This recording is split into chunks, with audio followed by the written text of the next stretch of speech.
எசேக்கியேல் தீர்க்கதரிசியின் புத்தகம் 3வது அதிகாரம் 17வது வசனம். மானிடா, நான் உன்னை இஸ்ரேல் வீட்டாருக்கு காவலாக நியமித்துள்ளேன். என் வாயின் சொற்களை கேட்டு அவர்களை என் பெயரால் எச்சரிக்கை செய். பொறுப்பான பணி. மிக பொறுப்பான பணிகளை தேவன் நம்மிடத்திலே ஒப்படைத்திருக்கிறார். ஏனென்றால் அவருக்கு தெரியும் நாம் அதை செய்ய முடியும், செய்யவும் வேண்டும். ஆகவே தான் எசேக்கியேலிடத்திலே நினைவூட்டினார். உன்னை இஸ்ரேல் வீட்டாருக்கு காவலாளியாக ஏற்படுத்தியுள்ளேன். என் வாயினின்று வரும் வாக்கை கேட்கும் பொழுதெல்லாம் நீ என் பொருட்டு அவர்களை எச்சரிக்க வேண்டும். தீயோரிடம் நான், ஓ தீயோரே, நீங்கள் உறுதியாக சாவீர்கள் என்று சொல்ல, அத்தீயோர் தம் வழியில் திரும்பும்படி நீ அவர்களை எச்சரிக்காவிடில், அத்தீயோர் தம் குற்றத்திலே சாவார்கள். ஆனால் அவர்களது இரத்தப்பழியை உன்மேல் சுமத்துவேன்.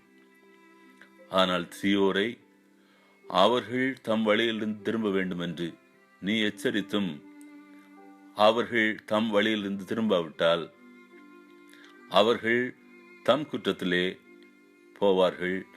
நீயோ உன் உயிரை காத்து கொள்வாய். எனக்கு அருமையானவர்களே, நாம் எந்த நிலையில் இருந்தாலும், எத்தனை திறமை இருந்தாலும், தேவன் நம்மிடத்திலும் சில பொறுப்பை ஒப்படைத்திருக்கிறார். மத்தேயு 5:14 சொல்கிறது, நீங்கள் உலகிற்கு ஒளியாயிருக்கிறீர்கள். மலை மேல் இருக்கும் நகர் மறைவாயிருக்க முடியாது என்று சொல்லி. ஆகவே நாம் மற்றவர்களுக்கு ஒளி கொடுக்க வேண்டும், வழி காட்ட வேண்டும்.